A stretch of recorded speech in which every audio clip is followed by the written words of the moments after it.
오늘은 도두고 도두어 길을 수축하여 라는 제목으로 은혜를 나누고자 합니다. 오늘 본문의 말씀은 우리 예수님께서 이 땅 가운데 오시기 약 700여 년 전에 이사야 선지자를 통해서 선포되어졌던 예언의 말씀입니다. 이때 당시 이스라엘은 이방 땅의 우상들을 들여와 가지고 한편으로는 우리 하나님을 섬기는 것 같지만은 또 한편으로는 우상을 섬기는 것과도 같은 몹시 우상 숭배가 성행했던 그때였어요. 모든 골짜기마다 또 모든 산꼭대기에는 그 우상을 섬기는 그 제단들이 이렇게 놓여져 있었고, 심지어는 그 제단에다가 자기의 자녀를 갖다가 불살라서 태워드리는 그런 몰록 제사가 유행하고 있었던 때이기도 합니다. 우리 하나님을 갖다가 섬기는 것도 아니고 또 안 섬기는 것도 아니고 그냥 어정쩡한 모습으로 그러다 보니까 그 사회는 그 부패함과 그 타락함이 넘쳐나게 되었고, 온갖 강팍함과 완악함과 또 폐역함들이 넘쳐나고 있었습니다. 오직 돈과 권력만을 최고의 가치로서 삼고서 오직 그 돈을 갖다가 벌기 위해서는 그 모든 것을 다하는, 그 돈을 위해서는 우리 하나님도 없고 그 양심조차도 팔아먹는 그런 시대였어요. 또 이들은 이에 걸맞게 우리 하나님을 의지하는 대신에 세상 것을 갖다가 더 의지하기를 좋아했습니다. 애국 군대를 갖다가 우리 하나님보다도 더 크게 이렇게 여기면서 그것을 쫓았던 것을 볼 수가 있어요. 이렇게 그들은 그 자신들의 그 판단과 그 생각과 그 행위들에 대해서 몹시 만족해 있고, 또 그러한 자기들의 그 행위들이 몹시 옳다고 합리적이다고 그렇게 여기고 있었습니다. 그렇지만 하나님께서는 이들의 이러한 소유에 대해서 심판을 선포하고 계십니다. 오늘 본문 이사야서 57장 12절에서 13절에 너의 의를 내가 보이리라. 너의 소유가 네게 무익하니라. 네가 부르짖을 때에 네가 모은 우상으로 너를 구원하게 하라. 그것은 다 바람에 떠가겠고 기운에 불려갈 것이로되 나를 의뢰하는 자는 땅을 차지하겠고 나의 거룩한 산을 기업으로 얻으리라 하고 말씀을 하고 있습니다. 너의 의를 내가 보이리라. 너의 소유가 네게 무익하니라. 이제 우리 하나님께서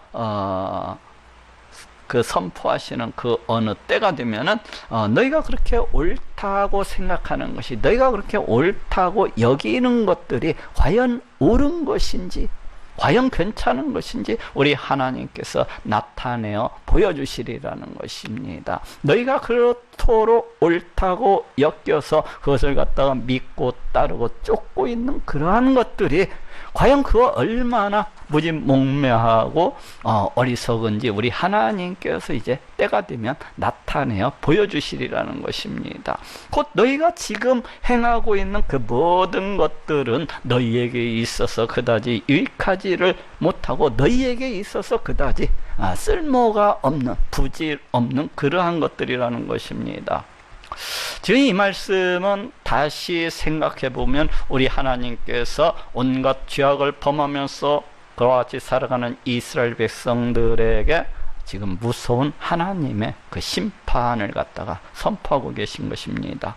이제 곧 얼마 안 있으면은 우리 하나님께서 놀라우신 무서운 심판을 시행하시게 될 것인데, 그렇게 되면은 그때가 되면은 너희는 지금 너희가 행하는 그 모든 것들이 그 얼마나 부질없고 얼마나 그 모자란 그런 짓이었는지 이제 알고 또 깨닫게 되리라는 것입니다.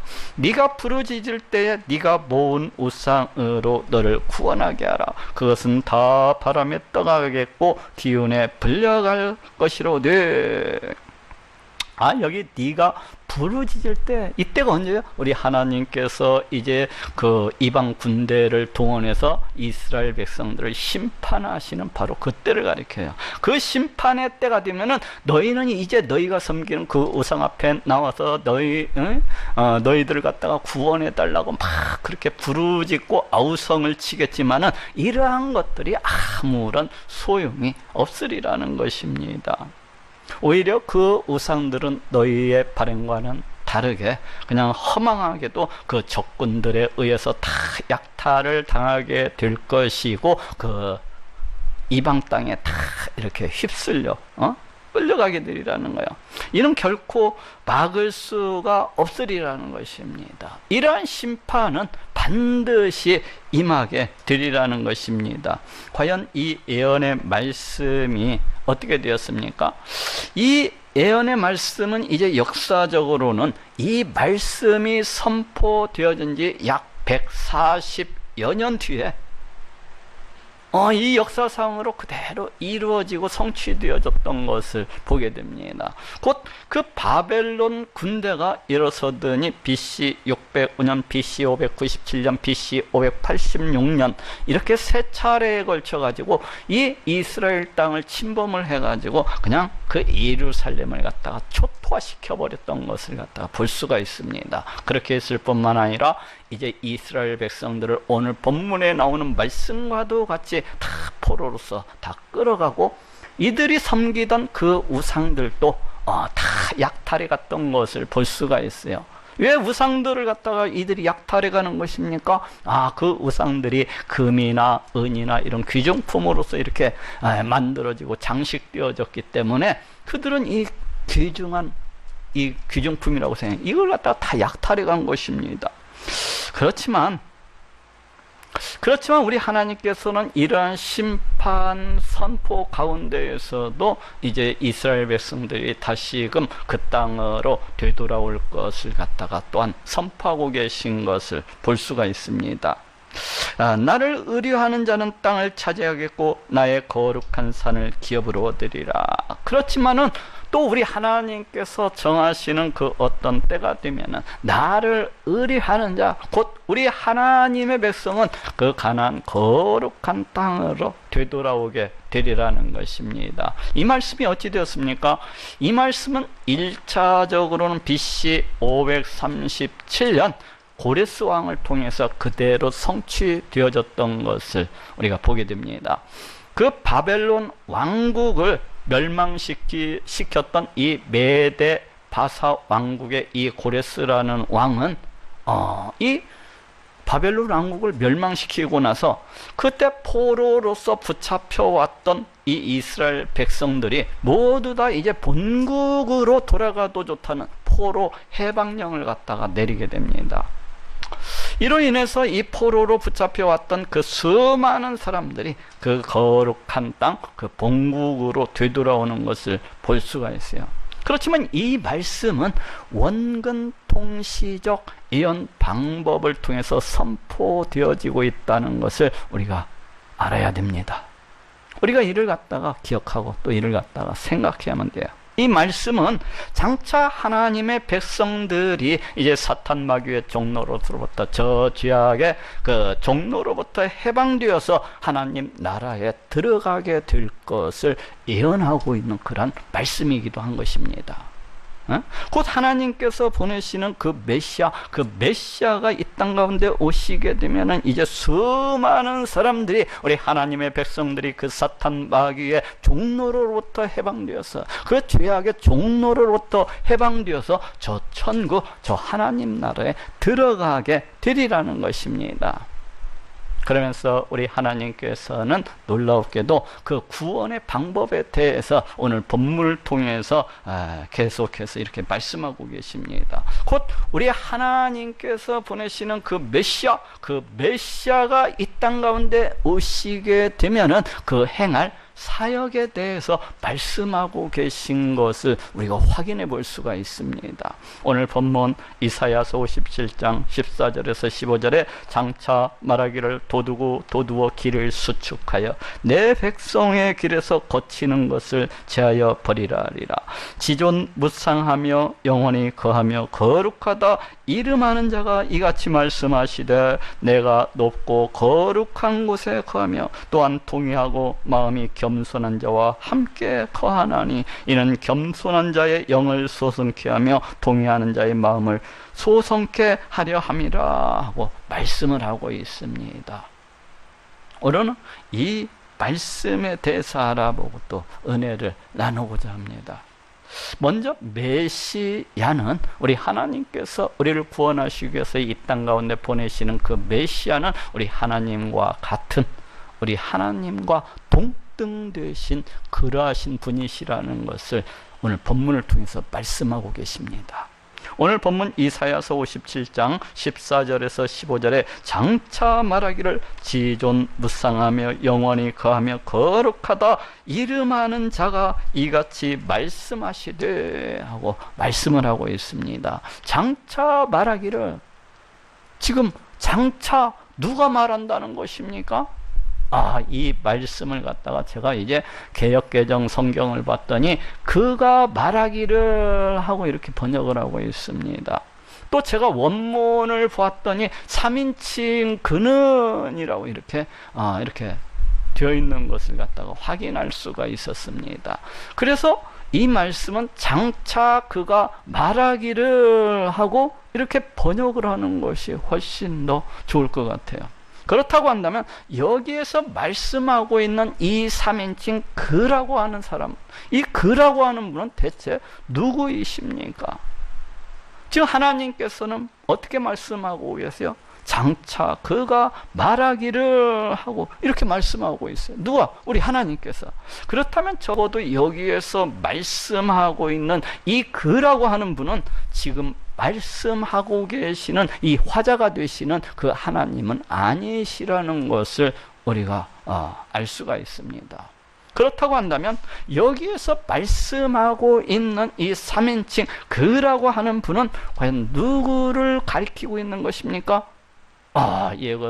지금 여러분들이 다 짐작을 하고 있지만은 우리 하나님께서 이 땅 가운데 보내시는 그 메시아를 갖다가 가리키고 있습니다. 이는 계속해서 이 이어지는 말씀을 통해서도 우리가 확인해 볼 수가 있어요. 지존무상하며 영원히 거하며 거룩하다 이름하는 자가 이같이 말씀하시되, 이 말씀은 앞에 있는 지금 장차 그가 말하기를 하는 그 구절과 어떻게 쓰여지고 있어요? 대꾸적으로 사용되어지고 있다는 것을 알 수가 있습니다. 즉 다시 얘기하면은 이 장차 그가 말하기를 하는 그 구절을 갖다가 조금 더 보충, 보완, 설명해 주고 있다고 얘기할 수가 있어요. 과연 그라고 하는 분이 어떠하신 분인지에 대해서 지금 말씀을 하고 있다고 그렇게 얘기할 수가 있습니다. 그라고 하는 분이 어떠한 분이라고 지금 말씀을 하고 있습니까? 지존무상하며 영원히 거하며 거룩하다 이름하는 자라는 것을 알 수가 있어요. 이분이 누구입니까? 이분이 여러분들이 들 수가 있어요? 아니면 사람 중에 그 어떠한 사람이 이런 분이 들 수가 있습니까? 지존무상하며 영원전부터 계신 분, 영원히 거하며 생명이 끝이 없대. 영원히 거하시는 분. 거룩하다 이런 바로 우리 하나님을 가리켜요. 하나님을. 그렇다면은 여기 그라고 하는 분은 결론적으로 볼 때는 다름이 아니라 우리 하나님과 같은, 우리 하나님과 동등되신 그러하신 분이시라는 것을 우리가 알 수가 있습니다. 다시 말해서 이 땅 가운데 오시는 그 메시아는 바로 우리 하나님과 같은, 우리 하나님과 동등되신 그러하신 분이 오시리라는 것을 갖다가 이렇게 말씀을 하고 있습니다. 과연 이 말씀이 어떻게 되었습니까? 이것도 여러분들이 생각하듯이 우리 예수님은 성자 하나님이십니다. 우리 예수님은 육신의 몸을 입으시고 이 땅 가운데 오신 성자 하나님이십니다. 요한복음 1장 1절에서 3절에도 태초에 말씀이 계시니라 이 말씀이 하나님과 함께 계셨으니 이 말씀은 곧 하나님이시니라. 그가 태초에 하나님과 함께 계셨고 만물이 그로 말미암아 지은 바 되었으니 지은 것이 하나도 그가 없이는 된 것이 없느니라 하고 말씀을 하고 있습니다. 만물이 그로 말미암아 지은 바 되었으니 지은 것이 하나도 그가 없이는 된 것이 없느니라. 여기 지금 우리 예수님에 대해서 설명을 하고 있는데 지금 우리 예수님은 어떻게 설명을 하고 있습니까? 우리 예수님은 이 세상 이 온 우주 만물을 창조하신 성자 하나님이시라고 그렇게 설명을 하고 있어요. 이렇듯 우리 예수님은 이 땅 가운데 육신의 몸을 입으시고 이 땅 가운데 오신 성자 하나님이십니다. 히브리서 1장 3절에도 이는 하나님의 영광의 광채시요 그 본체의 형상이시라. 그의 능력의 말씀으로 만물을 붙드시며 죄를 정결케 하는 일을 하시고 높은 곳에 계신 위엄의 우편에 앉으셨느니라 하고 말씀을 하고 있습니다. 이는 하나님의 영광의 관체시요 그 본체의 형상이시라. 여기에서도 우리 예수님에 대해서 지금 말씀하기를 우리 예수님은 우리 하나님과 똑같은, 우리 하나님과 동등되신 그러하신 분이시라고 이렇게 말씀을 하고 있습니다. 그의 능력의 말씀으로 만물을 붙드시며, 여기에서도 우리 예수님께서 이 세상 이 온 우주 만물을 다 창조하셨을 뿐만 아니라 그 지으신 이 모든 것들을 그 뜻대로 다스리시고 통치하시는 그러하신 분이시라고 이렇게 말씀을 하고 있어요. 죄를 정결케 하는 일을 하시고 높은 곳에 계신 위엄의 우편에 앉으셨느니라. 여기에서도 우리 예수님에 대해서 말씀하시기를 이제 우리의 죄를 갖다가 다 씻어주시기 위해서, 다시 여기서 우리를 갖다가 구원해 주시기 위해서 십자가에 달려 피 흘려 죽으시고 장사한 지 3일 만에 신령한 몸으로서 부활을 하셔가지고 또 승천을 하셔서 하나님 보좌 우편에 이렇게 앉으셨노라고 말씀을 하고 있습니다. 높은 곳에 계신 위엄의 우편에 앉으셨느니라. 이게 무슨 말이에요? 우리 예수님은 우리 하나님과 똑같은, 우리 하나님과 동등되신 그러하신 분이시라는 거예요. 그래서 우리 예수님께서 저 하늘 보좌 위에 앉으셔서 이 세상 이 온 우주 만물을 다스리시고 통치하시는 그러하신 분이시라고 말씀을 하고 있습니다. 이렇듯 우리 예수님은 지금 이 순간에도 살아계시고 역사하시는 성자 하나님이십니다.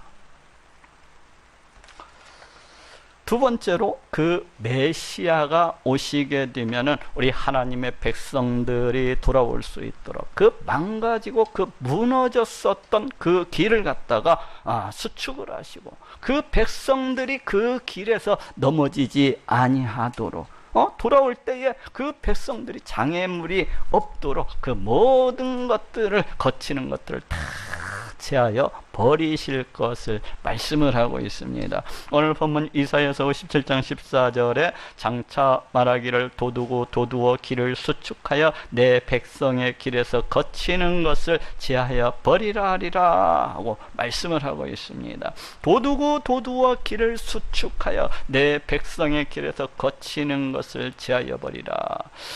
이 말씀을 제가 좀 자세히 살펴봤더니 명령형이 4번 연속해서 이렇게 쓰이고 있는 것을 볼 수가 있어요. 도두어라, 수축해라, 제하여 버리라. 이는 그 백성들이 바벨론 땅 그 포로지에서 돌아올 수 있도록 하기 위해서 그 사막에다가 길을 내고 있는 수많은 인부들이 있을 거 아니야. 그 사막에다 길을 내고 있는 그러한 인부들을 갖다가 막 급하게 막 독려하고 있는 그 어떤 현장 그 감독관, 공사 그 감독관의 모습을 갖다가 그려주고 있습니다. 김씨 거기 움푹 패인 곳에다가 자갈을 좀 더 갖다 부어넣어가지고 길이 평평하게 좀 해봐. 거기 강씨 그 길 위에 있는 그 큰 바위돌을 저쪽 옆으로 좀 올려놔. 그리고 그게 뭐야? 그 길을 좀 반듯하게 이렇게 해놔.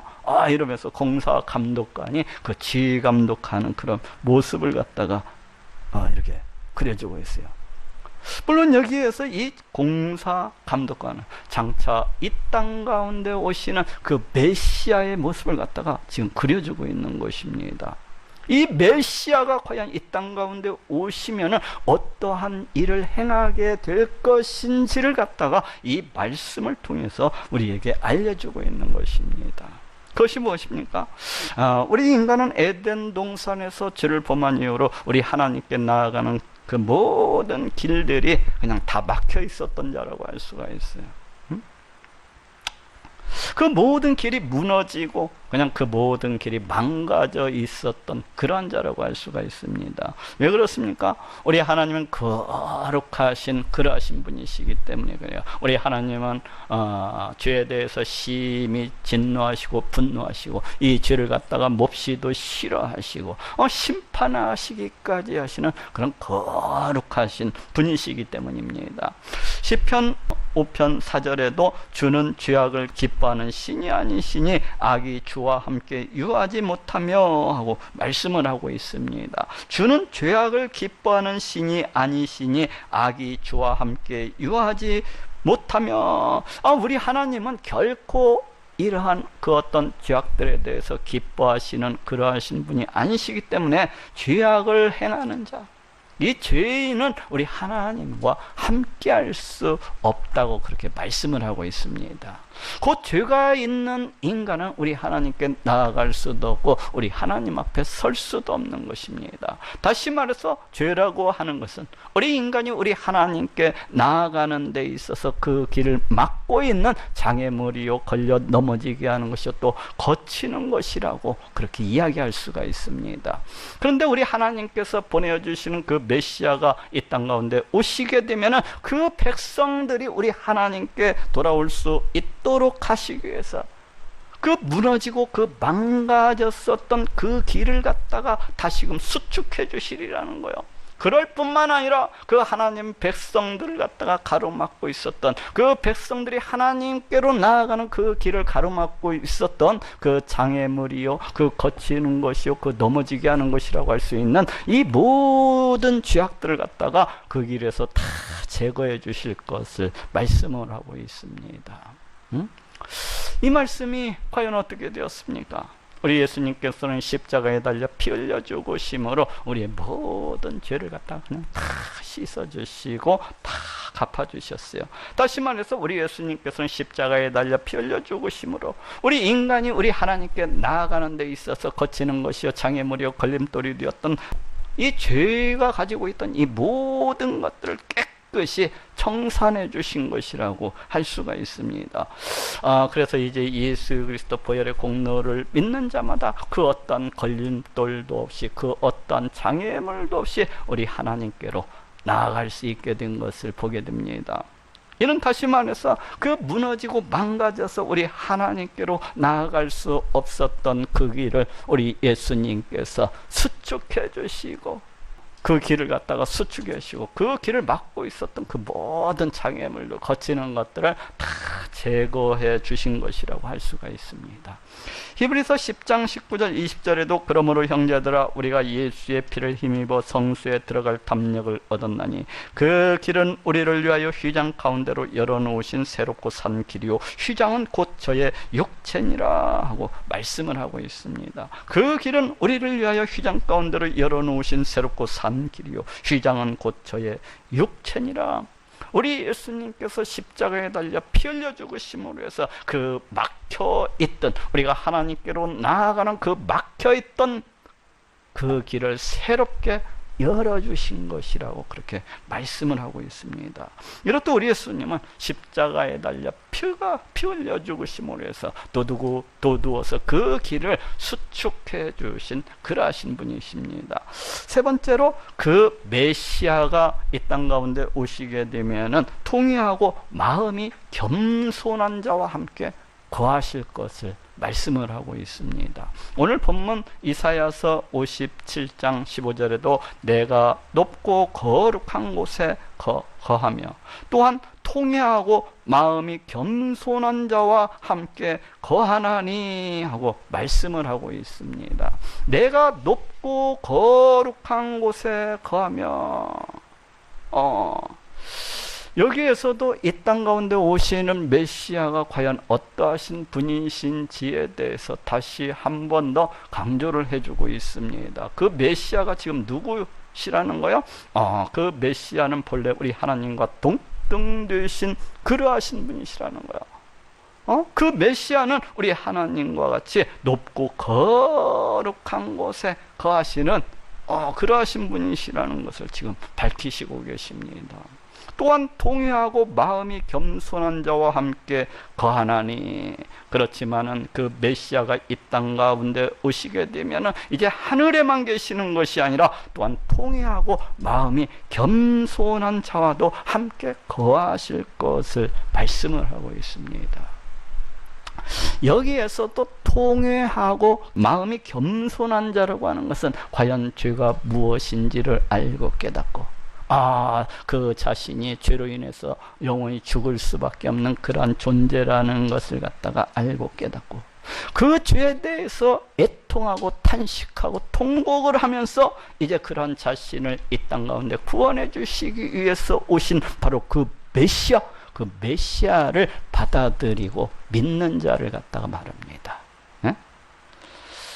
다시 말하면 예수 그리스도 보혈의 공로를 믿는 자가 바로 여기에서 말씀하고 있는 통회하고 마음이 겸손한 자라고 이야기할 수가 있습니다. 그래서 이 말씀은 그 메시아가 오시게 되면은 바로 이와 같이 통회하고 그 마음이 겸손한 자와 함께 거하실 것을 말씀하고 있습니다. 이것이 무슨 말씀입니까? 우리 인간은 에덴 동산에서 그 죄를 범한 이유로 우리 하나님을 떠나서 마음대로 살아가는 것을 볼 수가 있습니다. 우리 하나님이 없이 우리 하나님을 의식하지도 아니하고 생각지도 아니하면서 우리 하나님의 존재를 인정치도 아니하면서 그냥 제 멋대로 이렇게 살아가는 것을 볼 수가 있어요. 이를 뒤집어서 생각해 보면은 우리 인간이 그 죄악으로 인해서 너무나도 부패하고 타락했기 때문에 우리 하나님께서 그 인간과 함께 할 수 없으신 것을 갖다가 이렇게 알 수가 있습니다. 그렇지만 이제 그 메시아가 오시게 되면은 이러한 죄의 문제를 모두 다 해결해 주실 것이기 때문에 그때에는 우리 하나님께서 그 백성과 함께 거하시리라고 그렇게 말씀을 하고 있습니다. 우리 하나님께서 우리 백성들이 가지고 있는 그 모든 죄를 갖다가 다 제거해 주셔서 거룩해 하시고 그 백성과 함께 거하실 곳을 갖다가 그렇게 말씀을 하고 있어요. 이 말씀이 어떻게 되었습니까? 요한복음 14장 18절에서 20절에 내가 너희를 고아와 같이 버려두지 아니하고 너희에게로 오리라. 그날에는 내가 아버지 안에 너희가 내 안에 내가 너희 안에 있는 것을 너희가 알리라 하고 말씀을 하고 있습니다. 내가 너희를 고아와 같이 버려두지 아니하고 너희에게로 오리라. 이 말씀은 우리 예수님께서 그 자신이 이제 하나님 아버지께로 올라가시게 되면은 그 믿는 자 가운데 성령을 보내어 주실 것을 약속하고 있는 그런 말씀 구절입니다. 이 말씀대로, 이 약속대로 우리 예수님께서는 이 오순절 날에 성령을 그 믿는 자들에게 이렇게 보내어 주셨던 것을 우리가 알 수가 있습니다. 이제 예수 그리스도 보혈의 공로를 믿는 자마다 성령 하나님께서 그 사람을 갖다가 성전 삼으시고 늘 언제나 함께하고 계신 것을 볼 수가 있습니다. 또 이를 통해서 성부, 성자, 성령 하나님께서 늘 언제나 우리와 함께하고 계신 것을 또한 우리가 알게 됩니다. 오늘 본문에 나오는 우리 하나님의 이 약속의 말씀이 지금 예수 그리스도를 믿는, 예수 그리스도 보혈의 공로를 믿는 우리 모든 사람들 가운데 지금 이루어지고 성취되어지고 있는 것을 보게 됩니다. 마지막으로 그 메시아가 오게 되면은 통회하는 자의 마음을 소성케 하실 것을 말씀을 하고 있습니다. 오늘 본문 이사야서 57장 15절에도 이는 겸손한 자의 영을 소성케 하며 통회하는 자의 마음을 소성케 하려 함이라 하고 말씀을 하고 있습니다. 이는 겸손한 자의 영을 소성케 하며 통회하는 자의 마음을 소성케 하려 함이니라. 여기에서 이는 겸손한 자의 영을 소성케 하며 이 통회하는 자의 마음을 소성케 하려 함이라. 이것이 서로 대꾸적으로 이렇게 쓰여져 가지고 상호 보충 보완 설명해 주고 있는 것을 이렇게 볼 수가 있어요. 그래서 여기에서 마음이라고 하는 것은 이제 그 앞에 있는 이 영과 대꾸적으로 사용되어져서 영적인 그 인격, 인격을 갖다가 나타내고 있습니다. 또 여기에서 소성케 한다고 하는 것은 뭐 생명을 회복시키다, 뭐 생명을 부여하다라는 그러한 의미를 갖다가 가지고 있습니다. 즉, 이 말씀은, 이 단어는 이미 죽어 있다는 것을 전제하고 있는 그런 말씀이기도 해요. 그렇죠? 생명을 부여하다, 또 생명을 회복시키다. 그래서 이 말씀은 통회하는 자의 그 영혼을, 우리 하나님께서 이제 그 메시아가 이 땅 가운데 오시게 되면은 이 통회하는 자의 영혼을 갖다가 그 생명을 갖다가 회복시키시고 새로운 생명을 부여해 주실 것을 말씀을 하고 있어요. 이것이 무슨 말씀입니까? 우리 인간은 에덴 동산에서 죄를 범한 이후에 이미 죽은 자와도 같다고 할 수가 있어요. 우리는 이미 죽은 사람이라고 할 수가 있습니다. 에베소서 2장 1절에서 5절에도 너희의 허물과 죄로 죽었던 너희를 살리셨도다. 허물로 죽은 우리를 그리스도와 함께 살리셨고 하고 말씀을 하고 있어요. 너희의 허물과 죄로 죽었던, 여기에서 이 죽음이라고 하는 단어에 우리가 좀 주목할 필요가 있어요. 여기에서 이 죽음이라고 하는 것은 1차적으로는 우리 인간이 이 땅에서 살아가다가 마침내는 당하게 되는 그 육체적 죽음을 갖다가 가리키고 있고, 또 더 나아가서는 죽은 뒤에 우리 하나님의 심판을 받고서 저 영원한 지옥 불목 가운데 떨어지게 되는 것을 가리킵니다. 그렇지만 또 여기에서 이 죽음이라고 하는 것은 조금 더 확장되어서 이렇게 살펴보면은, 우리 인간이 이 죄악으로 인해서 우리 하나님과 함께하지를 못하고 우리 하나님과의 그 관계가 단절이 되어서 이제는 마귀의 종로로 타면서 온갖 신음과 고통 당하면서 그와 같이 살아가는 것, 또 온갖 고난과 환난과 질병과 근심과 두려움과 두려움 가운데서 살아가는, 우리 인간이 죄를 범하고 심판을 당함으로 해서 찾아온 그 모든 고난을 갖다가 대표하고 있는 말이라고도 할 수가 있어요. 이처럼 우리 인간은 에덴 동산에서 죄를 범한 이후에 이미 사망의 길을 걷고 가고 있는 것입니다. 이미 죽은 자라고도 할 수가 있는 거예요. 그런데 우리 하나님께서 보내시는 그 메시아가 이 땅 가운데 오시게 되면은 이러한 인간을 갖다가 회복을 시키고 새로운 생명을 갖다가 부여해 주실 것을 말씀을 하고 있습니다. 물론 여기에서 이 생명이라고 하는 의미도 우리가 앞에서 이야기했던 그 죽음이라는 그 개념과 서로 대조되는 그런 개념이라고 할 수가 있습니다. 곧 우리 하나님께서 보내시는 그 메시아가 이 땅 가운데 오시게 되면 우리 인생이 당하고 있는 그 모든 죄의 문제를 갖다가 다 해결해 주셔가지고 우리 하나님과의 관계가, 그 막혀있던 그 단절이 되었던 우리 하나님과의 관계가 온전히 회복될 수 있도록 그와 같이 해주시겠다는 그런 의미를 갖고 있어요.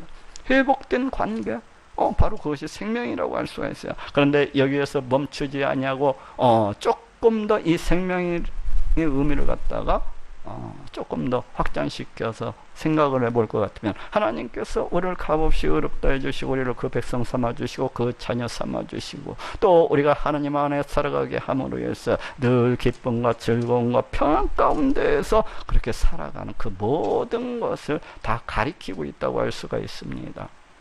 그리고 더 나아가서는 이 땅에서의 삶이다가 아니라 우리가 죽은 뒤에 저 종말의 때 부활의 신령한 몸을 입고서 저 영원한 천국에서 우리 하나님과 함께 영원히 살아가는 것, 우리 하나님께서 주시는 기쁨과 즐거움과 평안과 풍요로움과 그 권세와 영광과 그 능력과 그 모든 것들 속에서 마치 왕처럼 살아가는 그러한 모든 것을 갖다가 가리키고 있는 말이 바로 이와 생명이라고 할 수가 있습니다.